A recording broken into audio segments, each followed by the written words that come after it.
No importa el color que tengas, serás bienvenido. No importa el color que veas, serás percibido. No importa si ya estuviste mucho tiempo a ciegas, lo que importa es que por fin estás aquí. Porque aquí no hay más fronteras, esta tierra es toda nuestra, eres bienvenido. Porque aquí... ¿Cómo están? Muy buenas noches, qué gusto saludarles, bienvenidos a este hora 23. En instantes nada más estaremos entrando ya de lleno a ver qué es lo que pasa en el ámbito electoral, en la parte política. Mientras tanto, una vez más, bienvenidos y revisamos ya las 5 noticias del día.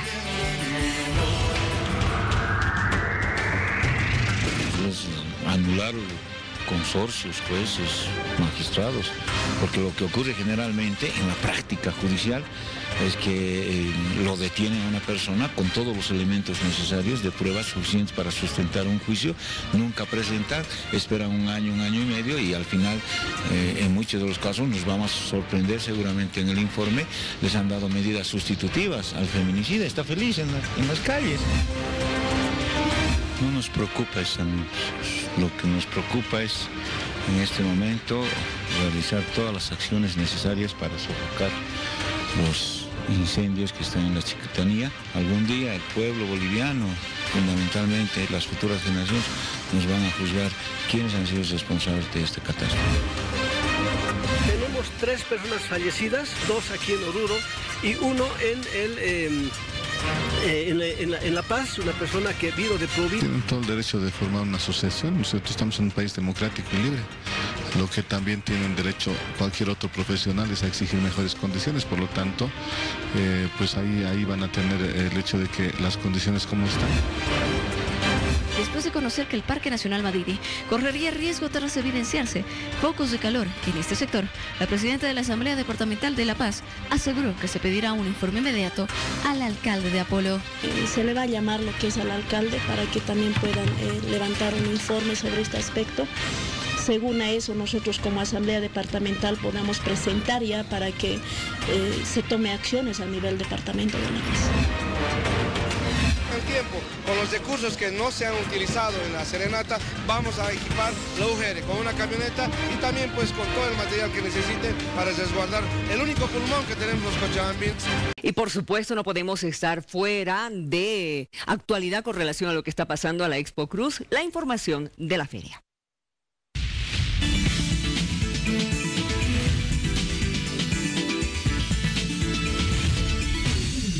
Vamos a la feria.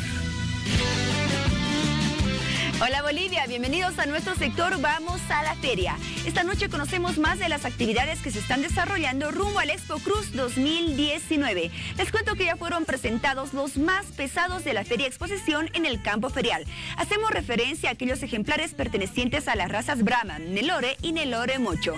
El ganador, Brando Fib del Monte, tiene un peso de 1.245 kilogramos. Vamos a conocerlo.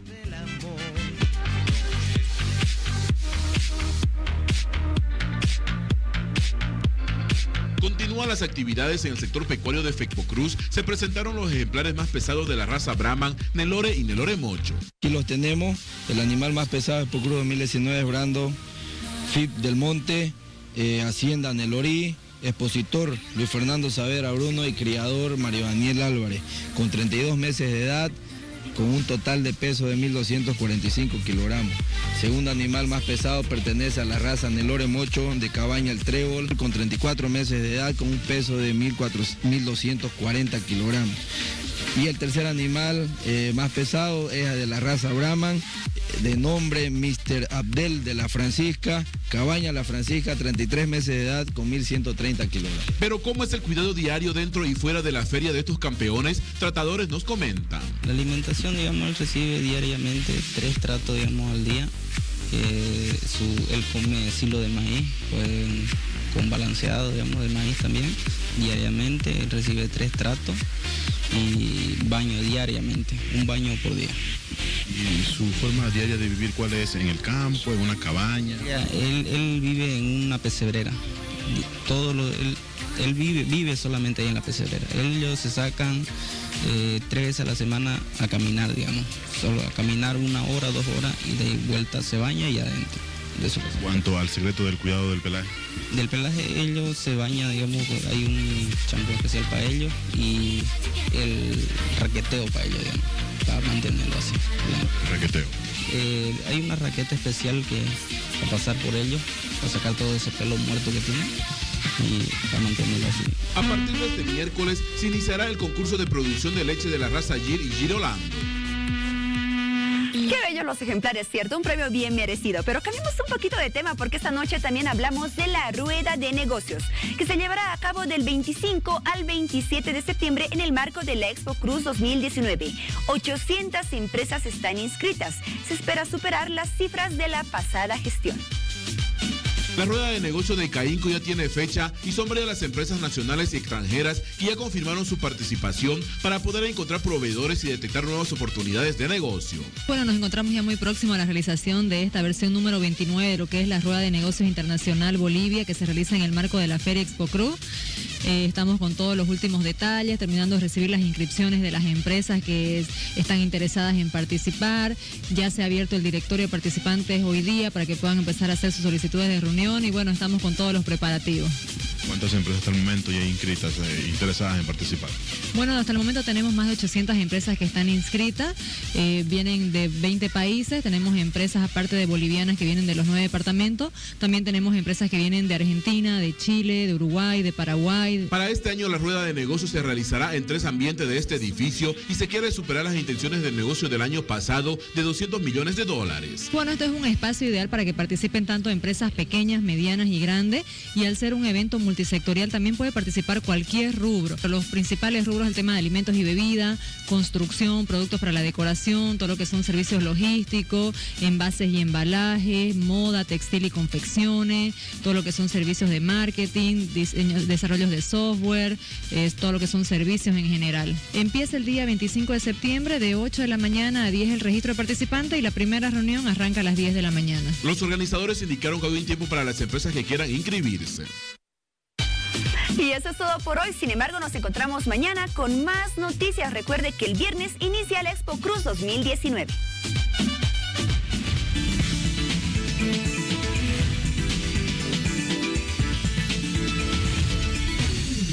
Vamos a la feria.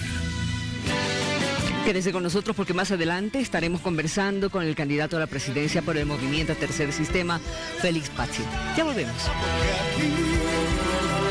Los brazos también, porque aquí no hay más fronteras.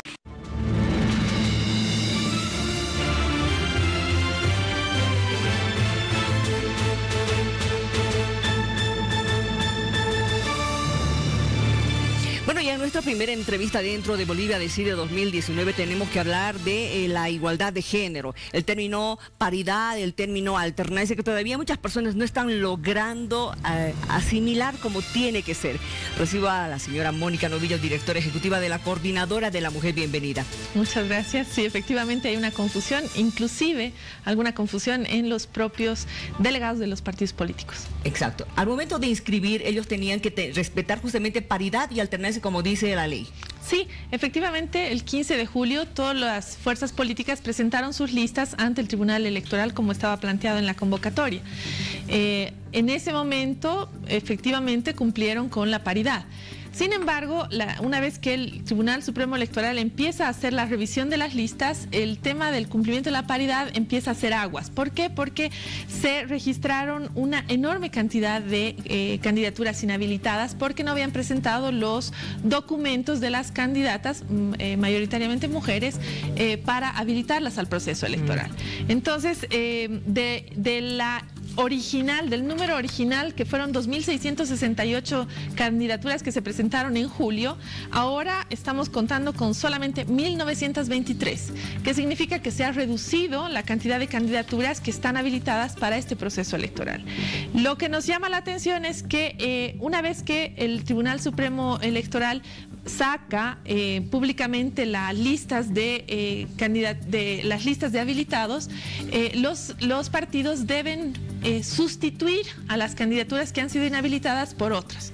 En ese lapso, que debía haberse cumplido hasta el 5 de septiembre y la tarea debía haberse hecho por los partidos políticos, lo que estamos viendo es que ya con la publicación oficial de las listas del Tribunal Supremo Electoral, que 8 de los 9 partidos políticos no han cumplido con la paridad. El único que ha cumplido es el MAS. El MAS, efectivamente, ha cumplido en las 5 categorías, digamos, que existen para la presentación de candidaturas. En algunos casos lo que nos dicen, pero si efectivamente la lista tiene 50% de mujeres, efectivamente es posible que eso ocurra. Ya. Sin embargo, nuestra normativa se ha sofisticado un poco más. Hay algunos detalles que no están considerando los partidos políticos. Por ejemplo, tenemos 2 tipos de paridad en nuestro país, una que es la vertical y otra que es la horizontal. La vertical significa que del total de las listas, por ejemplo, en el caso de las senaturías, del total de las listas, la mitad tienen que ser mujeres. En el caso de los senadores es más fácil porque son 4 candidaturas, entonces obviamente tienen que haber 2 mujeres y 2 hombres. Pero adicionalmente hay un criterio para el cumplimiento de la paridad, que es que se ha incluido en el reglamento de la elección de este año, que es que del total de las candidaturas que presentan para senadurías, que son 9, y por ser número impar se prioriza una mujer, 5 deben ser mujeres. Entonces, este criterio, que es departamental, hay que mirarlo para ver si lo están cumpliendo. En algunos casos hemos visto que la mayoría de los partidos no cumplen siquiera en las senadurías. Por ejemplo, en el caso del 21F, en el 21F sí cumplen, en el caso de Comunidad Ciudadana cumplen y el MAS sí cumplen en las senadurías, en el resto no. Significa que fácilmente podemos encontrar dónde están los errores, o más bien las falencias en cada uno, y vamos identificando rápidamente dónde es que fallan los partidos por departamento o por fuerza política o por el tipo de candidatura. Entonces, lo que estamos planteando es que si necesitan mirar sus candidaturas, podemos acompañar para mirar dónde se presentan las falencias en caso de las circunscripciones, ya sean uninominales o plurinominales. Ahora, ¿los partidos todavía tienen oportunidad de corregir esto o ya están fuera de tiempo? Esta es una paradoja que debe resolver el Tribunal Supremo Electoral. ¿Por qué? Porque la norma no establece la posibilidad de que no cumplan el criterio de paridad. Se regula justamente para el cumplimiento de la paridad. Ahora que nos encontramos en una situación en que varios de estas fuerzas no han cumplido el criterio de paridad, entonces tenemos que plantearnos qué se hace cuando no se cumple.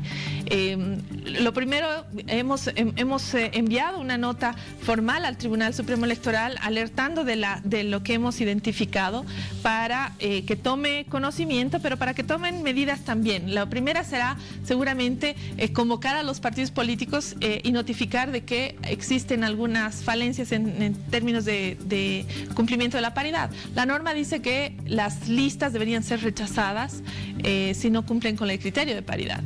Si el Tribunal Supremo Electoral plantea que se pueden subsanar, en algunos casos son solamente una candidatura, en el caso de Comunidad Ciudadana solamente le faltaría arreglar una candidatura, en el caso de las diputaciones plurinominales, en el caso del 21F son, creo, 2 candidaturas que deben ser. Bolivia dice no. Bolivia dice no, que son solamente 2 candidaturas, entonces se pueden resolver, pero se requiere alguna medida para resolver esto. El tiempo en términos electorales es muy corto porque ya deberíamos estar también en puertas de imprimir seguramente las boletas de votación. Exactamente. Y lo que tenemos que confirmar es cuáles son los candidatos por los que vamos a votar y cuáles son los candidatos que van a quedar por fuera. A ver, una de las categorías viene a ser el de las representaciones supraestatales. ¿Cómo estamos en esto? En supraestatales lo que vemos es, casi la mayoría ha presentado candidaturas y en estas sí se cumplen. El único que no ha cumplido en las candidaturas de representantes supraestatales es el MNR. Entonces, esa es una que habría que mirar en qué caso se traduce esto, ¿no? Sí. Cuenta con solamente 33% de mujeres titulares en esa categoría. Las supraestatales para la población son unos candidatos que no están en la lista, pero son 9 candidaturas que se presentan, que van a representarnos en algunos parlamentos internacionales, el Parlatino, etcétera, y que se ocupan de asuntos internacionales y que deberían estar. Como ahora, son 9, claro. La regla es que como son 9, es número impar, la mitad 5. serían 4, pero se prioriza la candidatura de una mujer, entonces son 5 mujeres que deberían estar en las listas. Complicado. Ahora, el Tribunal Supremo Electoral tiene la tarea de notificar a los partidos. Eso es lo que algunos estaban señalando, que estaban esperando que el tribunal les notifique. Sí, yo me imagino que el tribunal está analizando la nota que hemos mandado los cuadros de análisis para que puedan tener la información, y en función de eso van a seguramente tomar alguna medida. Desde las organizaciones de mujeres creemos que estamos cumpliendo con nuestra tarea, nos hemos comprometido a hacer vigilancia a la presentación de las listas en todo el proceso, porque además es confuso cuándo se presentan las listas finales.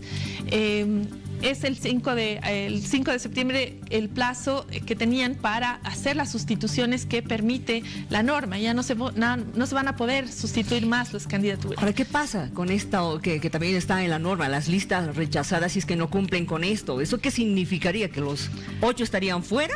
Podrían ¿Que estar, no entrarían a las elecciones? Esa es probablemente la disyuntiva y algo que debe ser discutido en el Tribunal Supremo Electoral. Nosotras hemos revisado la normativa existente y no se establece un plazo para esto. Como digo, hay cuestiones operativas como la impresión de las boletas, de las papeletas y demás que tienen que ocurrir rápidamente. Ya deberíamos estar en ese proceso, pero necesitamos resolver este problema del cumplimiento de la paridad.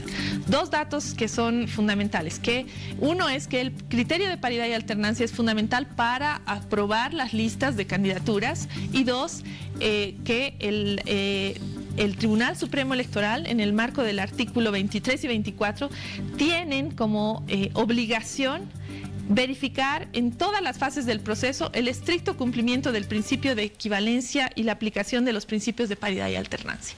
Entonces, parte de la tarea que tienen que efectuar el Tribunal Supremo Electoral, y me imagino que están justamente ya viendo algunas vías de resolución. En mi criterio, lo más lógico es convocar a los partidos para que rápidamente resuelvan las falencias y puedan subsanar sus listas y continuar en el proceso electoral. Gracias por la aclaración. Veremos qué es lo que dice el tribunal. La verdad es que estamos contra el tiempo. Poco ya, ¿no? tiempo. Prácticamente 4 semanas para las elecciones, ya tomando en cuenta el descanso, ¿no? Sí. Bueno, ese es uno de los desafíos. Sí. Y el otro es la tarea para los partidos políticos. Yo creo que ha pasado que en muchos casos los delegados de los partidos políticos no conocían suficientemente la normativa y estas medidas que han sido complementarias al principio de paridad. No es solamente verificar que el 50% en las listas, sino cumplir estas medidas que se han ido aplicando, que tienen como fin complementar y evitar que el porcentaje de participación de las mujeres sea menor a 50%. Gracias por haber venido, Mónica. La coordinadora de la mujer está trabajando justamente para revisar esto, para que se cumpla con paridad y alternancia en las listas para las elecciones. Muchas gracias. Gracias a ustedes. Enseguida estaremos con el candidato a la presidencia por el movimiento Tercer Sistema, don Félix Pazzi.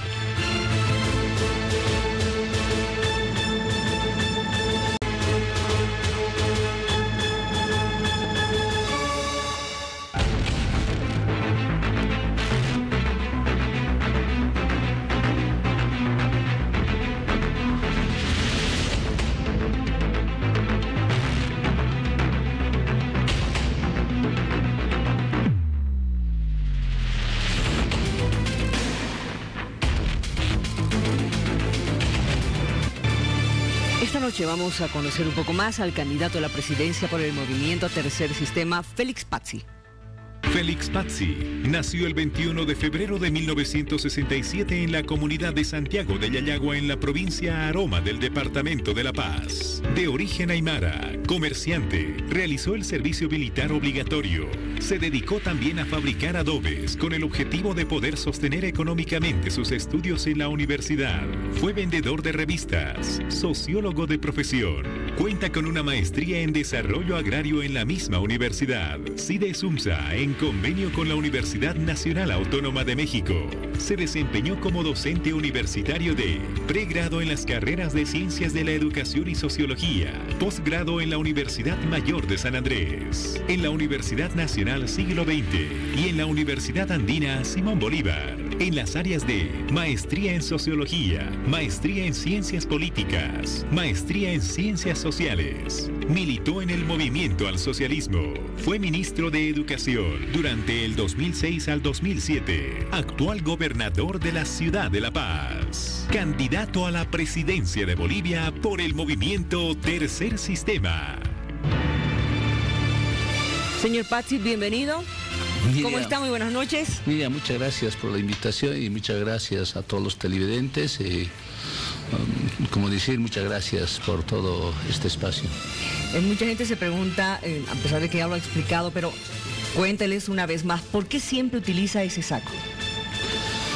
Dos razones. La primera, cuando me retiré del espacio de poder en el año 2010, precisamente estaba vestido con saco blanco, me salí, digamos, del esquema del poder.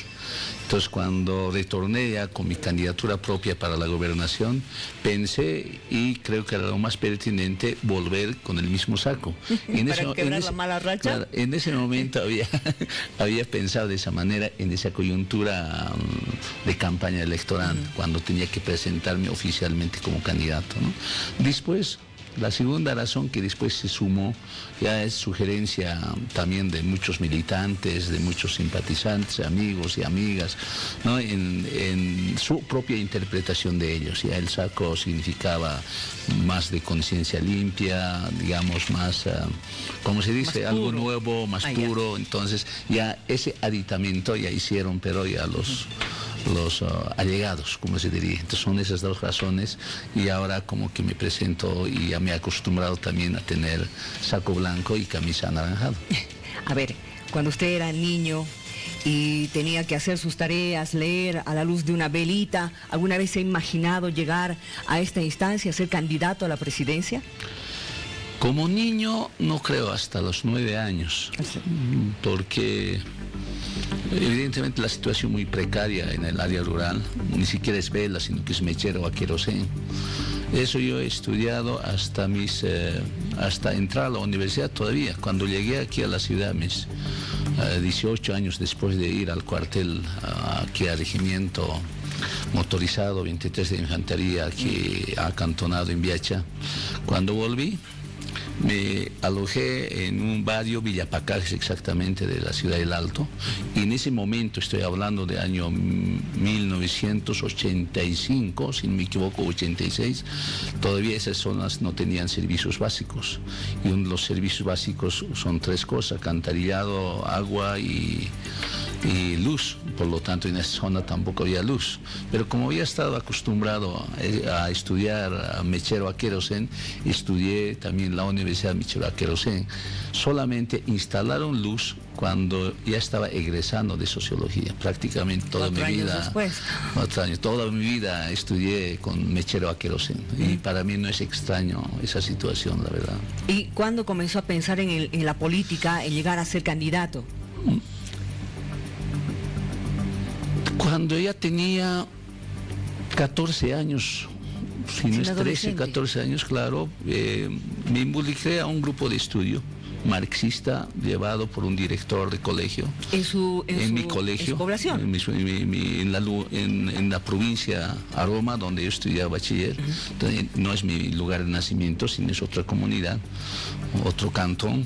Y en ahí el director, evidentemente de una formación marxista, involucró a algunos jóvenes que, según su percepción en ese momento, eran más probablemente aptos para estudiar extra colegio estos asuntos de materialismo histórico, materialismo dialéctico. Entonces ahí me involucré como estudio. Y en el cuartel, como 3 meses nomás, hay que estar muy constante como se dice, con todos los jaripes, con todo el entrenamiento militar, porque después de 3 meses, una vez ya dado revista, uno ya tiene tiempo. Entonces, ahí seriamente empecé a retomar el estudio, quizás de manera más autodidacta en el colegio. He tenido problemas serios en el cuartel, la verdad. Por empapelar. Sí, he tenido problemas serios. A ver, cuéntele, ¿qué tipo de material ha empapelado en el cuartel? En ese momento estábamos saliendo de la dictadura, tiene que recordarse, estamos hablando de 1982, 82, sí. Cuando era época todavía de transición de gobiernos militares hacia gobiernos democráticos, pero en 1985 es la primera vez que se llevó acortamiento de mandato de Hernán Siles Suazo, entonces se lleva la elección. Entonces este profesor, ¿no? Participaron en un frente político que se llama Izquierda Unida. Entonces me dieron esos papeles a mí como soldado, claro, no me dieron la consecuencia. Entonces yo empapelé con esa propaganda todo el cuartel, aprovechando que estaba de guardia, donde todos estaban dormidos. Entonces eso me trajo serios problemas, evidentemente, en el cuartel, pero para mí hoy es una anécdota. Pero cuéntele, ¿no?, al país, porque ha sido la primera vez que le han mandado a hacer adobes, ¿no es cierto? Varias cosas, en realidad, muchas cosas. Aparte de eso, ¿más otro castigo? Otro tipo de castigos que no, de represión, creo que es muy normal en el ejército, en el cuartel. Entonces, pero ahí hice ya mis primeros adobes que tenía que cumplir un requisito. ¿Cuántos adobes? En realidad me castigaron con 10.000. Dios. ¿Cuántos meses se ha quedado haciendo adobes? 10.000, después ya rebajaron poco a poco, yo creo que debió de hacer unos 2.500, algo por ahí, ¿no? Claro, he estado varios meses haciendo adobe, ¿no? Es muy llamativo que usted haya comenzado tan temprano a tener este tipo de educación, de instrucción dentro del marxismo, y también muy llamativo el hecho de que usted, siendo universitario, también se haya costeado sus estudios vendiendo revistas, libros. ¿Qué vendía? Después de salir del cuartel, llegué a la Universidad Mayor de San Andrés, y el único letrero que he visto es una pizarra, decía: se recibe inscripciones a la carrera de administración de empresas a nivel preuniversitario. Yo no conocía exactamente las carreras, porque en colegio de área rural no había mucha información, en esos tiempos al menos. En ese sentido me inscribí a carrera de administración de empresas, aprobé preuniversitario, estudié carrera de administración de empresas, y ahí evidentemente tenía que costearme el estudio de venir, por ejemplo, de zona Villa Pacajes, lo que es Cruz y Villadela, hasta la Universidad Mayor de San Andrés. Todos los días tenía que venir a pie, y mis clases eran a las 7:30 de la mañana. ¿A qué hora se levantaba? Me levantaba, venía a las 5 de la mañana ya, en realidad, para llegar, y yo era el primero en llegar. Recién todos los que vivían cerca y venían en movilidad llegaban después que yo, incluso. Tarde llegaron. Entonces, esa rutina, eso fue unos 3, 4 años que hice esa rutina de caminar a pie y también volver a pie. Muchas veces, después de hacer un trabajo intenso aquí en la ciudad de La Paz, además tenía que costearme el estudio. Todas las noches a las 10, 11 de la noche tenía que llegar a la 1 de la mañana allí al cuarto que estaba alojado, ¿no? Entonces, en ese sentido, en esos tiempos, todas las viviendas que se construían en diferentes barrios, en crecimiento ya en el Alto, todos eran de adobe. Sí.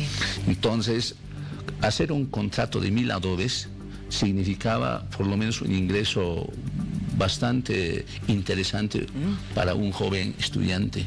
En ese sentido, siempre agarrábamos con mi hermano menor, ¿no?, todos los contratos que podíamos, ¿no?, para hacer adobe 1.000, y terminábamos los dos en una semana los 1.000, 5 días, ¿no?, de lunes a viernes, porque estudiábamos en la mañana hasta las 9, después nos íbamos a hacer adobe y volvíamos a las clases en la noche que tomábamos esos cursos. Eso nos permitió estudiar.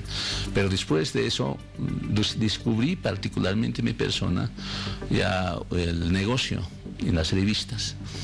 Ahí me ha ido muy bien, la verdad. Ahí descubrí que yo podía ser entrador, he perdido el miedo, ya no era tímido, podía ofrecer los choferes a las señoras comerciantes, ¿no?, en los terminales, era ya mi oficio. Con esa ganancia que he podido ganar, la verdad, Me he comprado los tomos completos de Capital, que hasta el momento leo, y es mi gran recuerdo por ese esfuerzo que hice como comerciante. Pero esa actividad comercial también ya me permitió vivir con holgura, la verdad. Ya, perfecto. Más adelante vamos a hablar acerca de sus ingresos, pero ahora quiero preguntarle al candidato acerca de este cuadro de 10 preocupaciones que les mostramos a todos nuestros invitados, para que usted escoja 3, por favor, entre economía, narcotráfico, educación, justicia, entre relaciones exteriores, corrupción, seguridad, trabajo, violencia y salud. Don Félix Pazzi ha escogido, a continuación, por favor, economía en primer lugar, educación en segundo lugar y justicia en tercer lugar. Le pido que me explique por qué economía como primera preocupación. En nuestro país sigue siendo el problema de ingreso económico, lamentablemente. Podemos tener varias versiones, varias interpretaciones, pero sigue siendo el problema económico y fundamentalmente para los jóvenes. Jóvenes que salen recién profesionales, o jóvenes que son egresados, o jóvenes que estudian y salen profesionales de los institutos tecnológicos, o los jóvenes incluso que por alguna razón salen bachilleres, se casan y ya no tienen posibilidad de estudiar. Para toda esa población sigue siendo el problema económico. En primer lugar, eso es un grupo, pero también los que ya son mayores de 30, 40 años tampoco encuentran un trabajo estable. Tienen que batirse en pequeños comercios o alguna actividad de cuenta propia, pero que no es un ingreso seguro mes a mes o no reporta un ingreso suficiente para vivir, como se dice, dignamente. Entonces sigue siendo el problema económico. Es por eso yo escogí la economía y nosotros, para mí, desde mi punto de vista, la única manera de salir de esto es precisamente constituyendo empresas propias para estos jóvenes, sobre todo. ¿Y con qué capital? Ahí es otro tema. Nuestro crecimiento económico, desde nuestra fundación de Bolivia hasta hoy, sigue siendo a partir de la extracción de recursos naturales. Sigue siendo. Y eso siempre ha dependido de los precios internacionales. Cuando suben los precios internacionales, hay un crecimiento económico. En esta última etapa, por ejemplo, en la era de petróleo y gas, hemos llegado casi a 6% de crecimiento económico, pero no siempre dependiendo de los precios internacionales. Ha bajado los precios internacionales, llegamos casi a 3, 3.5, con 4, alabándonos salimos de ese crecimiento económico, pero dependiendo de esta explotación de recursos naturales. Antes fue la minería, hoy sigue siendo gas y hidrocarburos, y ahora estamos mirando litio, pero nunca hemos pensado tener un crecimiento económico sostenible a partir de crecimiento de emprendimientos propios, estos sean empresas privadas o empresas comunales o empresas asociativas o empresas cooperativas. Nunca hemos pensado. Y lo más importante, de la extracción de recursos naturales, ese recurso económico jamás por ley hemos destinado un porcentaje precisamente para destinar a este crecimiento económico de empresas manejadas por la ciudadanía, por la sociedad, ¿no? Por los jóvenes, por lo que podemos hacer. Nunca hemos pensado. Entonces, la única manera, si la riqueza nuestra, la riqueza natural nuestra es tan bondadosa, ¿por qué no destinar por ley un porcentaje a precisamente inyectar capital a estos sectores y así tener una infinidad de cantidad de empresas que puede a la larga ser muy sostenible y además con impuestos diferenciados? Y eso es otro tema que hay que plantear, porque nuestro impuesto es draconiano, no permite crecimiento de nuestras empresas. Una vez que constituye un joven o una asociación de grupo de personas, hacen su empresa, a la semana ya tienes una notificación. Y que tienes que pagar impuestos, utilidades, etcétera, etcétera. Yo había dicho, es mejor hacer crecer la empresa, perdónalas, no cobres todavía impuesto.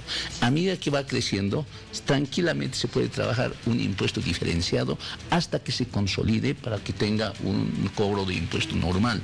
Eso es por una modalidad. Pero la idea central es que esta ciudadanía tenga emprendimiento propio constituido en diferentes empresas. Yo no estoy apostando solamente por una empresa estatal. La empresa estatal está muy bien para recursos estratégicos, por ejemplo, para la extracción de recursos naturales. Eso no podemos dar para que administre y explote, por ejemplo, una empresa privada, una asociación, una cooperativa, una empresa comunal.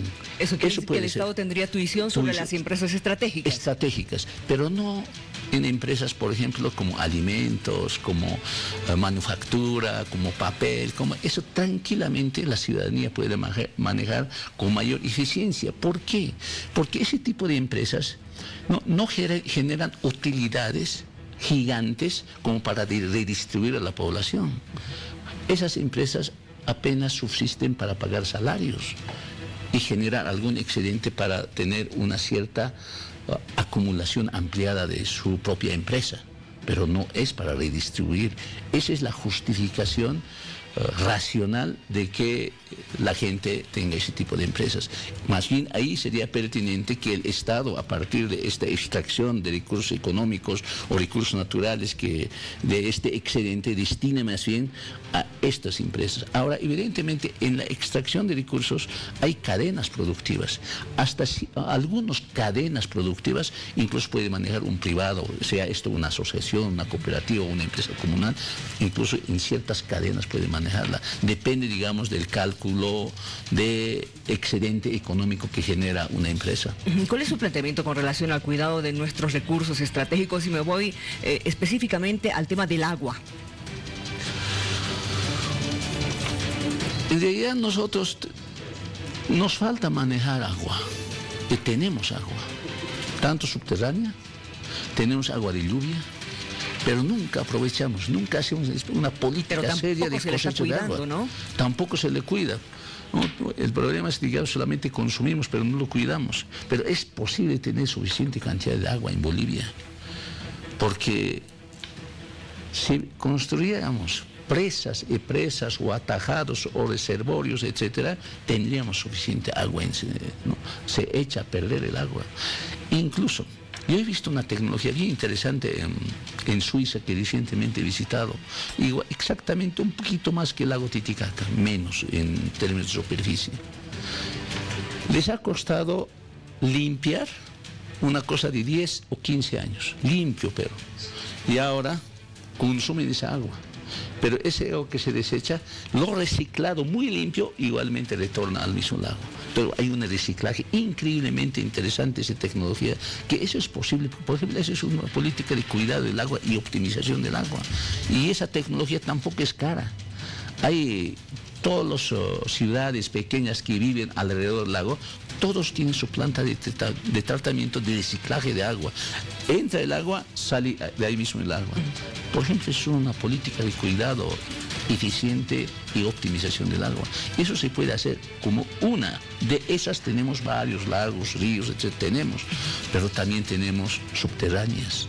También tenemos que aprovechar agua de lluvia que se va así nomás y que muchas veces incluso causa inundaciones, etcétera. Pero esas aguas se puede optimizar precisamente con una inversión fuerte desde el Estado central, las subnacionales, etcétera. Vamos a irnos a una pausa, pero antes quiero que escuche la siguiente pregunta, que le voy a pedir que me responda al volver. Por favor, señor director.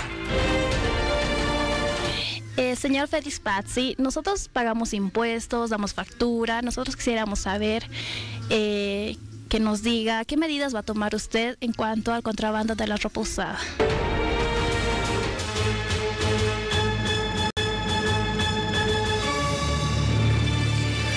Estamos con don Félix Pazzi, candidato a la presidencia por el movimiento Tercer Sistema, para que ahora él pueda respondernos la pregunta que le habíamos lanzado antes de ir a la pausa. Atención, por favor.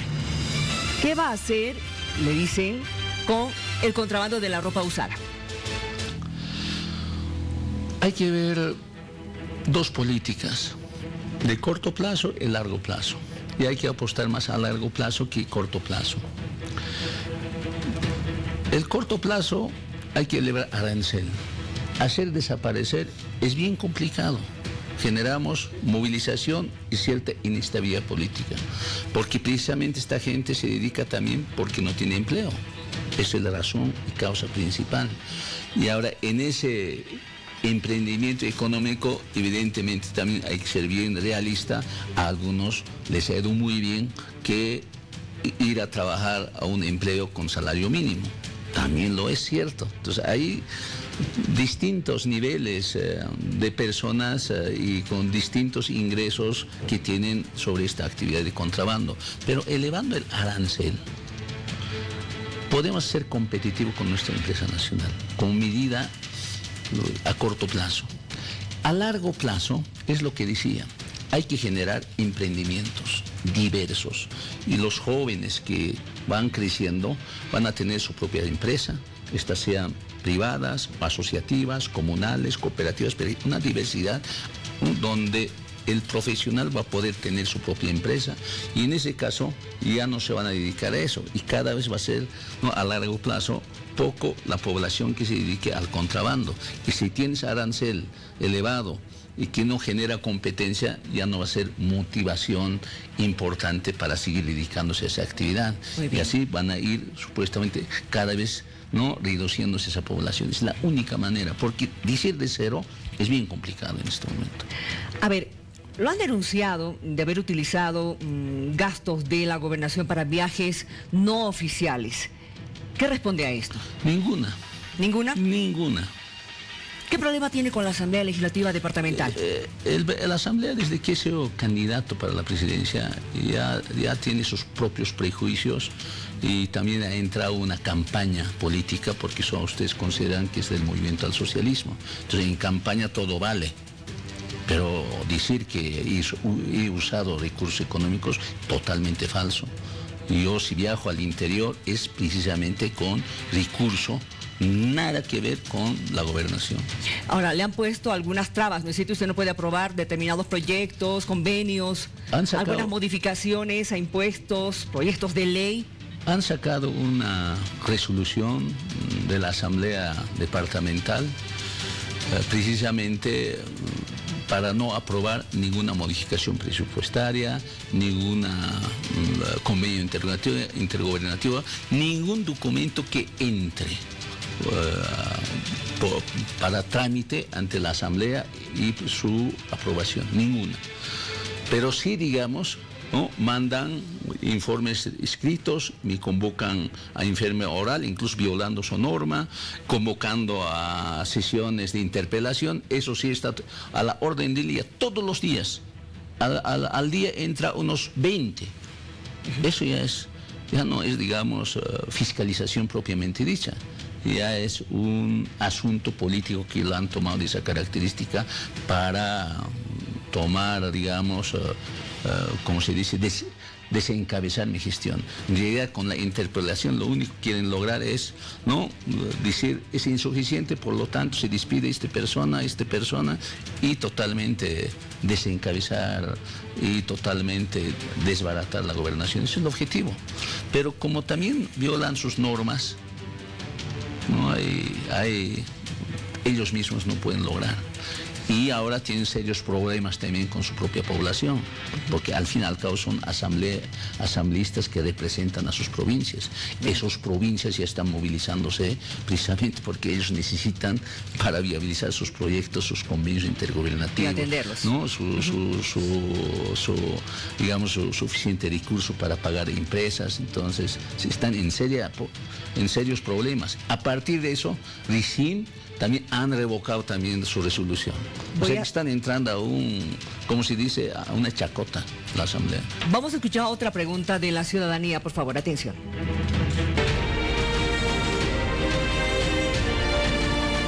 Señor Félix Pazzi, usted propone el sistema jurídico comunal para erradicar la corrupción y delincuencia. Pero yo me pregunto, ¿en qué quedó el caso de la compra de computadoras con sobreprecio? No sé, el compañero a qué se refiere a sobreprecio. Por lo menos no tengo ningún conocimiento de sobreprecio. ¿Cuando fue ministro de Educación? No, tampoco, porque en realidad cuando era ministro de Educación ni siquiera se usó el fondo público. Lo que se usó es los descuentos que habíamos hecho en ese momento, que no tiene reglas propias, porque es fondo social prácticamente. Y eso no era sobreprecio, en realidad no se adecuaba a la norma, pero ninguna norma podía regular eso, porque no era dinero fiscal. Y la Contraloría, como fiscal general, ya ha investigado y tenía razón yo, que no era fondo público, por lo tanto no era cuestión investigable, porque nosotros habíamos entregado esos equipos a las unidades educativas, con un costo incluso totalmente barato en relación de compras que hubiera sido a partir del proceso de licitación. Eso es la situación que ha ocurrido. A ver, voy a hacerle escuchar una declaración que usted realizó en su momento. Por favor, señor director.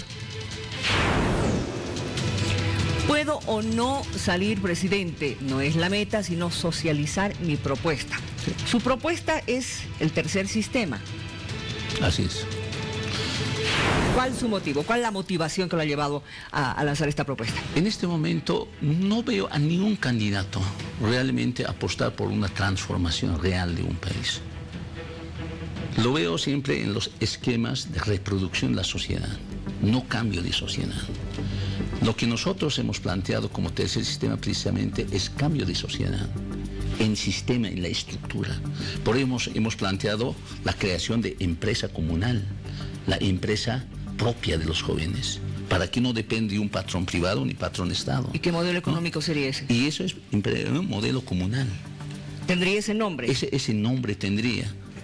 Pero eso es totalmente distinto.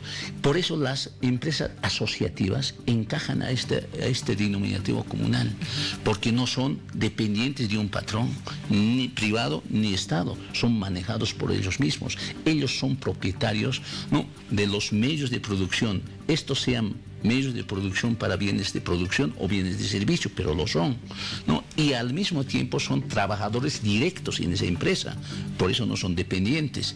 Ese modelo funciona en nuestra sociedad, solo que no está reconocido por las normativas.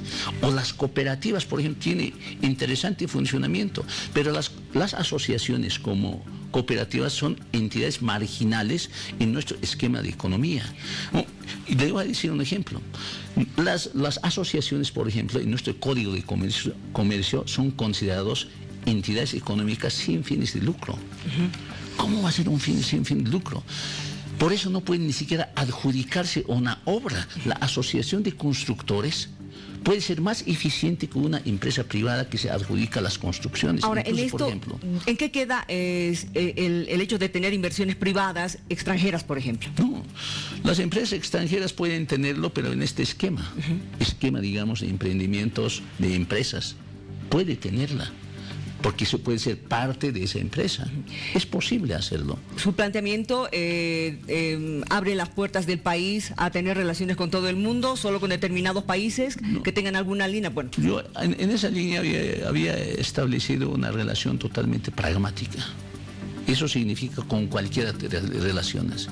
Y en este momento hay que ser honesto. El consumidor más grande son 3 regiones: Asia, Europa, Comunidad Europea y Estados Unidos. El resto es chico. Aunque Bolivia no tiene capacidad de abastecer eso, pero son los 3 continentes más consumidores. Y si te compran, ¿por qué tienes que problema? Bueno, usted me ha hablado de una... Y hay que aprovechar tecnología de ellos, no hay ningún problema. Incluso podemos captar capital precisamente para este tipo de emprendimientos, no hay ningún problema. Aquí lo único requisito es que no haya condicionante. Por ejemplo, en este momento los créditos chinos es condicionado en el sentido de que no te presto, pero es para que se adjudique las empresas chinas. Con este pensamiento, ¿cómo piensa relacionarse con Chile? Usted sabe que tenemos el problema de los puertos. Sí, mira, en Chile hay que ubicar en un contexto histórico. Hemos vivido un contexto histórico hasta 1904. Y hay un tratado, y todos habíamos tratado, que podemos condenar a nuestros antepasados, ¿no? Podemos condenar a Chile que ha sido una usurpación, lo que sea, pero al final es un tratado. Y después de ese tratado, yo me alegro que Evo intentó, ¿no?, de revertir ese tratado para poder acceso soberano. Y así el dictamen del Tribunal de Justicia Internacional bien claramente que esto es un tratado, no hay nada más que decir. ¿Y usted no intentaría otra vez? Aquí hay que hacer prevalecer, ¿no?, el tratado en todas las condiciones como estaba establecido. Y hay que entrar en una relación pragmática con Chile. Y hay que sacar beneficio de Chile. Porque hoy, con esa lógica, digamos, de que no queremos tener ninguna relación, Chile saca mayor ventaja a Bolivia y Bolivia no saca nada de Chile. Y en esta relación ya diplomática, comercial, tranquilamente podemos sacar mayores ventajas nosotros como Bolivia de Chile. Hay que ser realista en la situación, porque vivir con resentimiento, seguir recordando que va a ser posible, etcétera, es engañarnos, sinceramente. Hay que recambiar la política bilateral con Chile. Bien, voy a recordar, usted me ha dicho que el modelo económico va a ser comunal.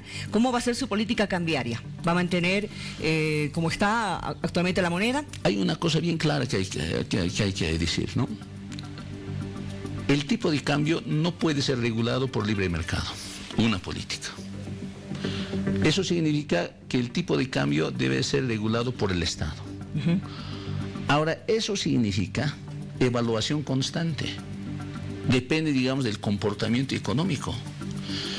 El tipo de cambio fijo no siempre es beneficioso para un crecimiento económico. Te digo con honestidad. Puede ser también un tipo de crecimiento más bajo, dependiendo del comportamiento económico, es decir, qué sector de la economía estamos exportando y en qué relación monetaria. Si el tipo de cambio fijo ya no permite el crecimiento económico, elévalas o disminúyalas. Pero el Estado es la que tiene que regular el tipo de cambio. Muy bien. ¿Usted va a suprimir o mantener los bonos? ¿O va a aumentar bonos? Hay que establecer bono diferenciado. ¿Cómo es eso? ¿Qué es el bono diferenciado para Félix Pazzi? El ejemplo creo que con el ejemplo se puede hacer entender mejor. Por ejemplo, el bono Juancito Pinto, bono escolar. Hay gente que realmente no necesita. Le voy a decir un ejemplo. Yo tengo, por ejemplo, 3 hijos en una unidad educativa fiscal. Recibo 600 bolivianos año. Para mi ingreso es nada relevante, hay que ser honesto. Y como yo debe haber muchos.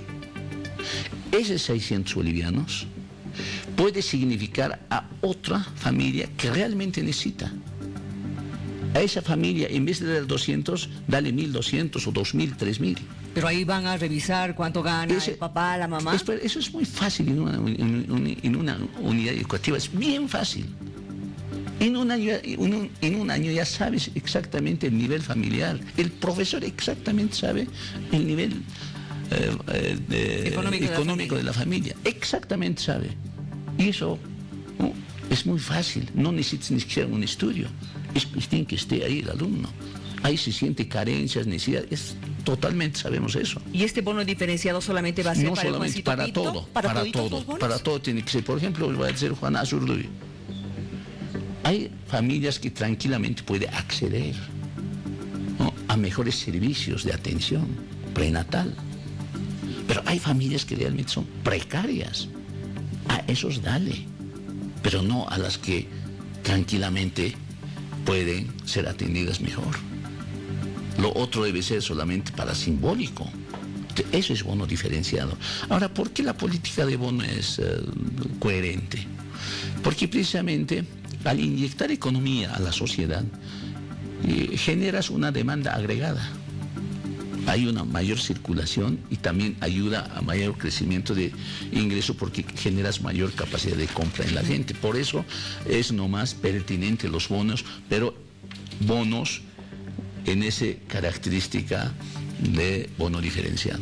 Muy bien, vámonos a una pausa, por favor, pero vamos a recordar otra frase suya, don Félix, cuando usted mencionó que los feminicidios se originan porque la mujer ha entrado a la política y ha separado a la familia. No me diga nada ahora, al volver sí le voy a pedir, por favor, que me explique.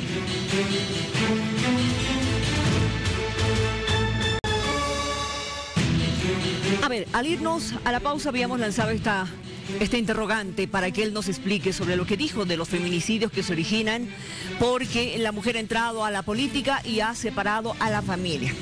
Don Félix, ¿se mantiene en esta posición? El problema de nuestras normas que han elaborado a partir de los efectos, nunca han elaborado a partir de las causas. Es decir, la ley que tenemos actualmente... Claro, es a partir del efecto. Como hay feminicidio, por lo tanto, ¿cómo reducimos el feminicidio y cómo castigamos a los que cometen ese delito de feminicidio? Eso es el tema. Y nunca han encontrado cuál es la causa para que se incremente esta política de feminicidio en los últimos tiempos. Jamás han diagnosticado seriamente, científicamente.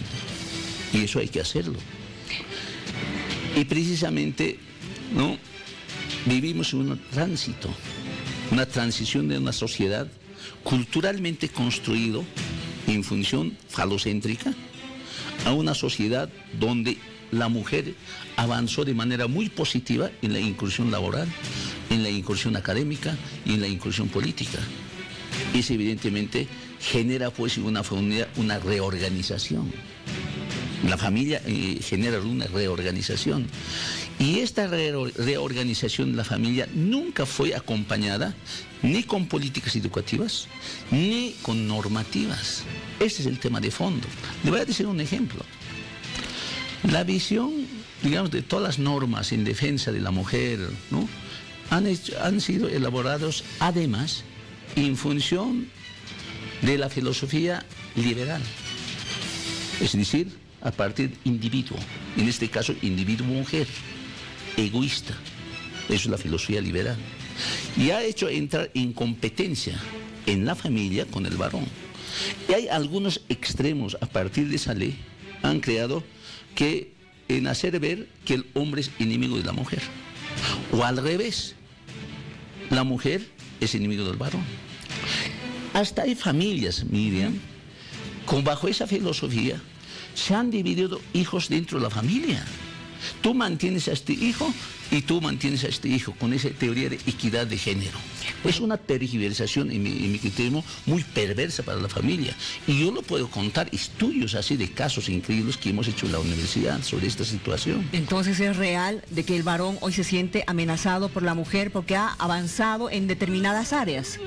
Yo le diría más bien en términos de competencia, yo lo diría así, por ejemplo, ¿no? Una mujer trabaja, está muy bien en su derecho de trabajar, que trabaje el varón, pero hay familias que ni siquiera ya se informan. Ya ni se ven. Y ni se ven. Entonces aquí se ha roto un principio, digamos, de la familia. Y además, con esa filosofía liberal, digamos, que la mujer puede solo, el varón también puede solo, no hay ninguna dependencia, se ha roto un esquema de la familia, un principio básico de la familia, el respeto mutuo. Ya no hay respeto mutuo en la familia, ¿no?, porque cada uno se vale por sí mismo. El segundo, ¿no?, segundo principio, a la familia entre hombre y mujer y hijos ya no ven como complementariedad. Para mí es muy importante la complementariedad. Y el tercero, la solidaridad.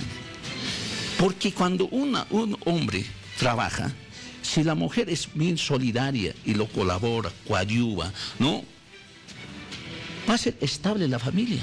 O al revés, si la mujer trabaja, el hombre coadyuva, ¿no?, solidariza, motiva, ¿no? El colaborar puede ser incluso desde la ayuda de la casa, de ordenamiento, de los cuidados, los espacios, etc. Y eso lo hace más estable psicológicamente a la mujer.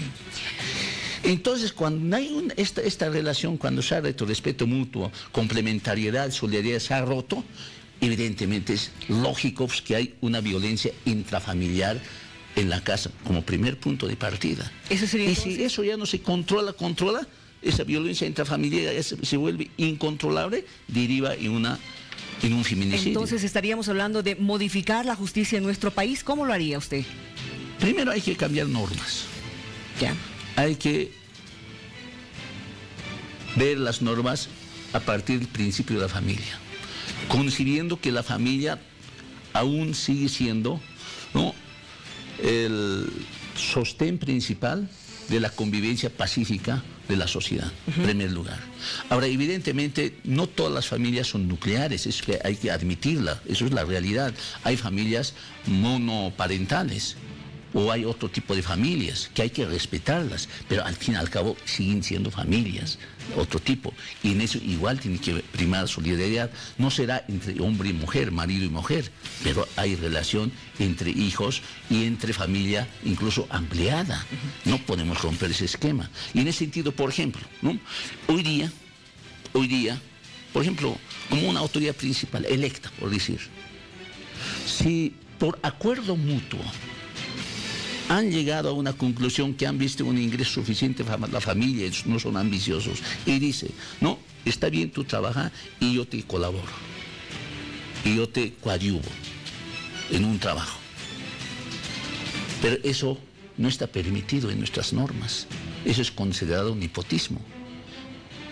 Si no está, pero me está hablando acerca de que trabajen en la misma institución. Pero no es un trabajo remunerado. Si en caso que una familia ha determinado colaborarse, revisar documentos o depende, digamos, de la especialidad que se tenga, no, tranquilamente. Por ejemplo, una autoridad yo es abogado y auditor y se decide, digamos, no hacer revisar todos los documentos, una pareja, y están asumiendo responsabilidad mutua, además una corresponsabilidad. ¿Por qué no podemos permitirla? Aunque el miembro que no es electa o no es autoridad principal, no es remunerado. Pero hoy día eso te considera nepotismo. ¿Y qué va a hacer? Eso es cambiar. ¿Y qué piensa hacer con los administradores de justicia dentro de este planteamiento de justicia? Eso hay que hacer otra revolución. La única manera realmente de hacer desaparecer tres males de la justicia, ¿no? Mercantilismo, retardación y intercambio de favores. Son tres males de la justicia. Que eso, aunque pongas abogados probos, ¿no? Mejor los que aunque se han titulado con 100 puntos de carga de derecho, igual va a entrar ese esquema, porque la estructura está hecho así. ¿Y cómo piensa usted cambiarlo? ¿Cómo piensa hacer desaparecer estos 13 males de entregando el manejo y la administración de la justicia y el juzgamiento a la sociedad? Linchamientos. No, ese linchamiento no es, por justicia ejemplo, por mano propia. Eso es, digamos, una acción colectiva. No es manejo jurídico de la sociedad. Porque para que se maneje hay una instancia. Por ejemplo, en la ciudad, un junta de vecinos. No es la multitud de juntas de vecinos. Los juntas de vecinos eligen sus representantes, que es junta de vecinos precisamente, con diferentes carteras y con diferentes funciones y roles de cada uno. ¿Qué tal, por ejemplo? Doy un ejemplo, estamos hablando de la violencia intrafamiliar y feminicidio. Si damos por ley a un vecino, por ley ahora, autorizamos como medida preventiva de intervenir si en caso que ocurre, ¿no? Cada vez, ¿no? O peleas dentro de la familia, sea con hijos o maltrato a los hijos o pelea entre pareja, tranquilamente un junta de vecinos o el vecino del lado puede decir qué les pasa, porque estaría autorizada por ley. Y así evitas precisamente el feminicidio. Y pero también podrían tener la posibilidad de denunciar ahora a junta de vecinos. Y la junta de vecinos, ¿no? Evidentemente toma el asunto y empieza a investigar, a solucionar el problema. Eso puede ser igual en asaltos, en robos, en asesinatos, en todos los delitos que ocurren dentro de la sociedad. Ahora, eso no quiere decir que has quitado la instancia técnica. La instancia técnica seguiría existiendo, la policía, o incluso instancias o laboratorios más especializados. Pero también seguiría habiendo un juez, digamos, para dilucidar un caso. No, el juez tiene que ser junta de vecinos. ¿Directamente? Claro, directamente. Por ejemplo, el policía, con prueba de guantelete, digamos, tiene una cinta, o un laboratorio, en vez de llevar a un fiscal que en sí es corrupto, llevas a junta de vecinos, el juzgamiento sería más científico. y más rápido y más eficiente. Estoy tratando de entender. Eso es, digamos, una revolución. Por eso mi planteamiento es un desafío al mundo. Por eso no es liberal, ni izquierdista, ni socialista. Por eso hemos llamado comunal. Eso es devolver el poder al pueblo. Ahora, la Junta de Vecinos también tendría la posibilidad de elegir qué tipo de transporte quiere, por ejemplo, para evitar el abuso de los transportistas. ¿Tendría esa posibilidad? Hay otro espacio. Eso es, digamos, estoy hablando de los delitos. Ya. Control de los Pero cuando hay delitos. maltrato hacia el ciudadano. Claro, ahora aquí hay, ¿no? En el campo político, la sociedad delibera para sacar ciertas políticas, sean normativas o sean políticas públicas. El tema de transporte pasa por temas normativos o política pública. Eso evidentemente tiene que... ¿no? ¿Y dónde quedarían las alcaldías? ¿O qué rol cumplirían las alcaldías? Alcaldías, incluso los funcionarios burocráticos son operadores técnicos de esta decisión colectiva. La supremacía de la decisión, la soberanía realmente radicaría en el pueblo. Y las instancias técnicos operadores son asambleístas, son concejales, son alcaldes, son asambleas departamentales, son gobernadores, son presidentes, son ministros, es todo planta burocrática, eso seguiría funcionando. Pero, ¿qué ejecutarían ellos? En términos normativas, estratégicamente tendría que tomar la deliberación colectiva. Una circunscripción, por ejemplo, sería una unidad deliberante para elaborar estrategias normativas para nivel nacional. ¿Y quién redactaría ya los detalles en función de esa decisión? Evidentemente, la Asamblea Nacional, pero ya son operadores técnicos, ya no son los que van a decidir.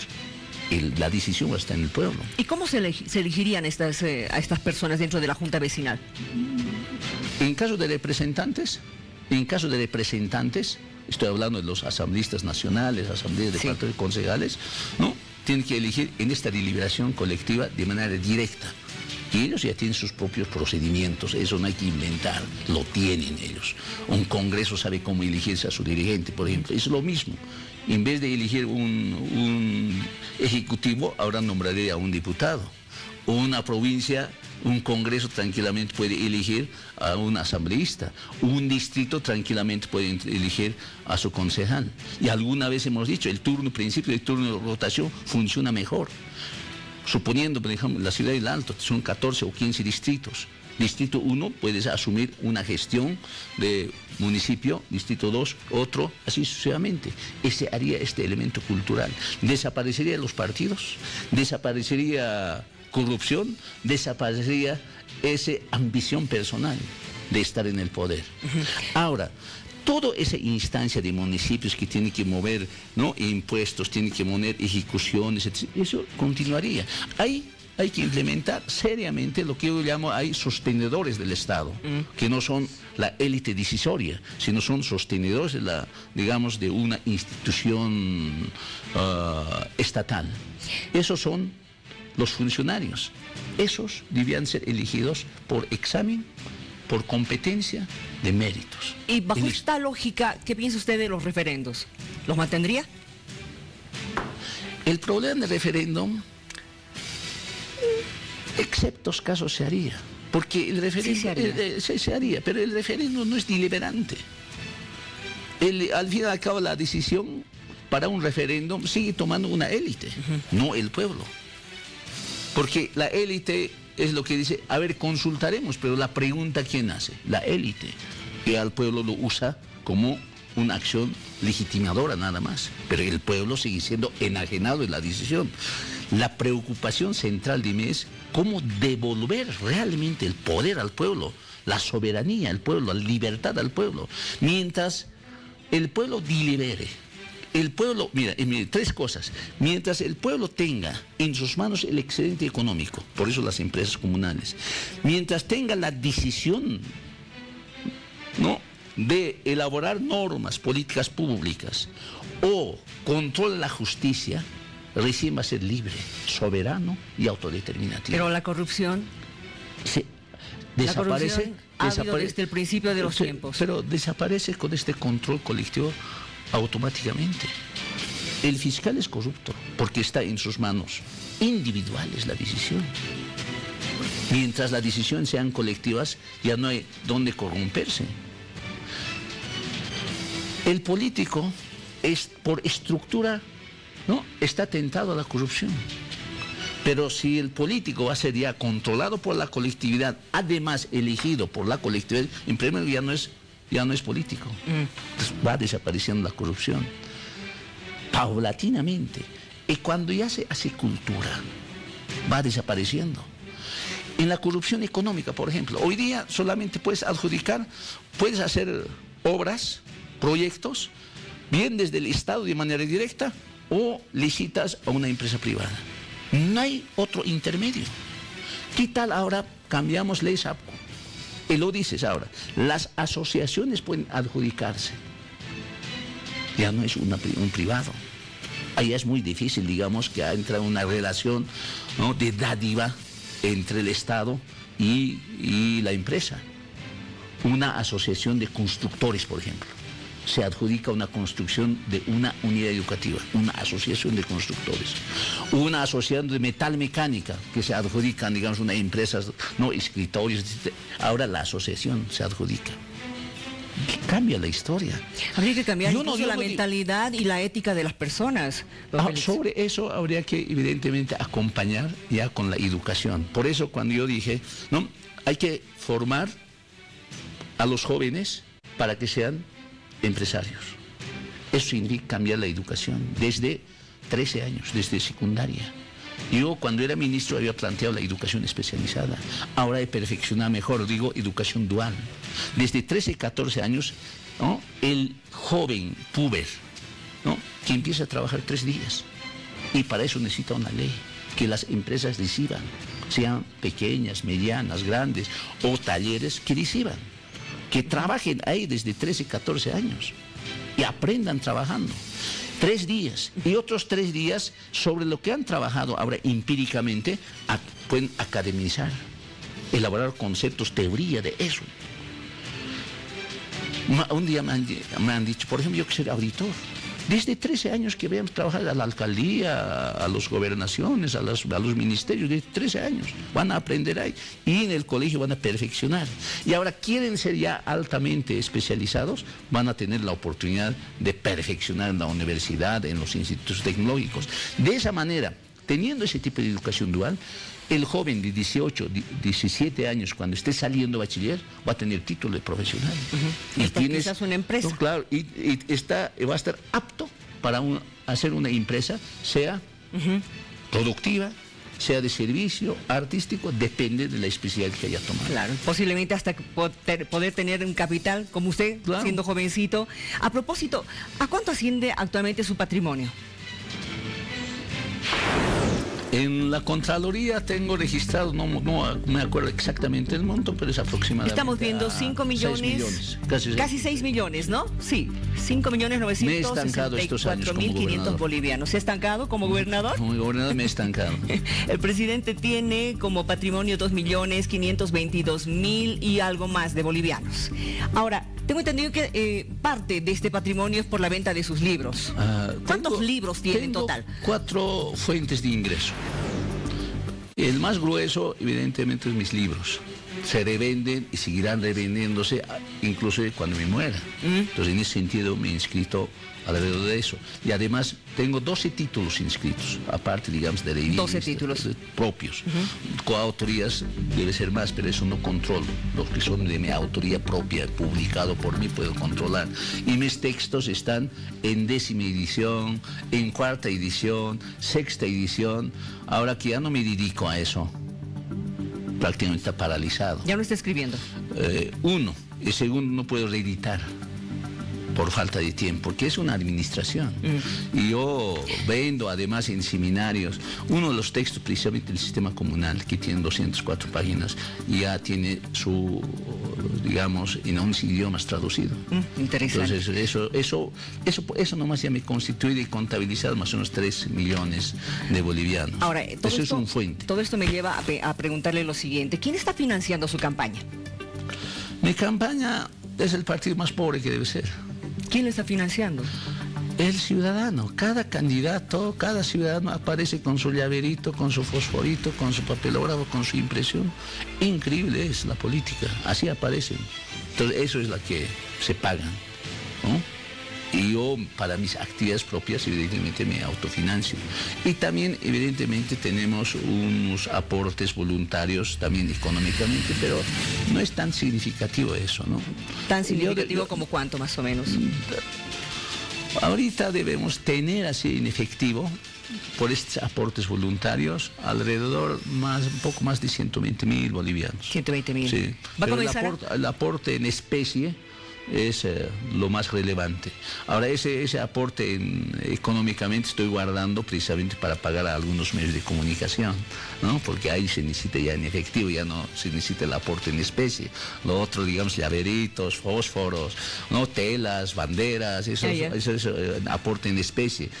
Han debido hacer construir, algunos con factura, sin factura, ya es muy difícil controlar en todo el país, ¿no? Pero eso es el tipo de financiamiento que tiene el Partido Movimiento del Sistema. Muy bien, vamos a continuar en breve, por favor, pero nos vamos a trasladar ya a nuestro ser virtual.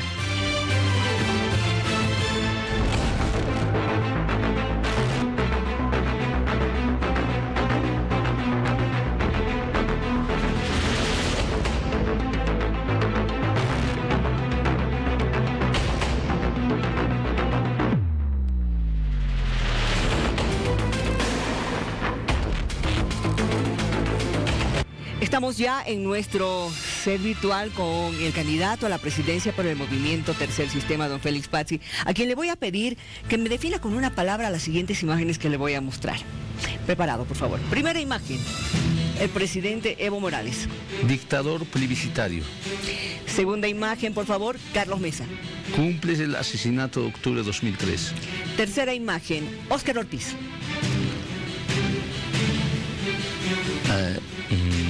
¿Qué se llama? Me olvidé la frase. Tómese su tiempo. ¿Ah? Ahora sí. ¿Cuál sería el término? Racista. Cuarta imagen, por favor, Víctor Hugo Cárdenas. Vende patria, Bergoni. Quinta imagen, la señora Ruth Nina. Iniciando la política. Otra imagen, estamos con Israel Rodríguez. No se lo conoce. Otra imagen, por favor, el doctor Chi Hyun Chung. Polémico.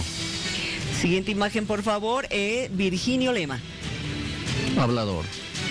Gracias por sus respuestas. Ahora, le voy a invitar a que en un minuto pueda dar un mensaje al país. En el supuesto caso de que usted saliese presidente, ¿cuál sería ese discurso, ese mensaje que le daría a la población? Reitero, en el supuesto caso de que salga presidente. Le invitamos, por favor. Compatriotas bolivianos, muchas gracias por haberme dado la oportunidad, muchas gracias por la confianza que me han dado, muchas gracias por el voto que me han dado. No se arrepentirán, ustedes tendrán su soberanía, la libertad. Han apostado por un proyecto de transformación. Ese proyecto de transformación en cuanto al cambio económico, político y jurídico, ustedes lo administrarán y no se arrepentirán, compatriotas bolivianos. Muchas gracias. Gilatanaka, Cuyacanaka, acá Bolivia, Marcan, Jaquirinaca. Nayaja, Wal agradecipsma, Humanaka, Buto, Hakun, Abjista, Ukata. Humanakaja, Haniwa, Aripintisipkatate. Acá proyecto de transformación, Humanacancaniwa.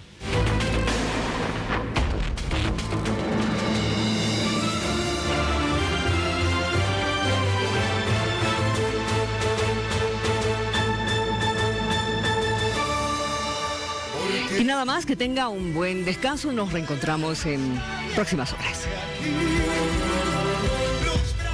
No importa el color que tengas, serás bienvenido. No importa el color que veas, serás percibido. No importa si ya estuviste mucho tiempo a ciegas. Lo que importa es que por fin estás aquí. Porque aquí no hay más fronteras. Esta tierra es toda nuestra.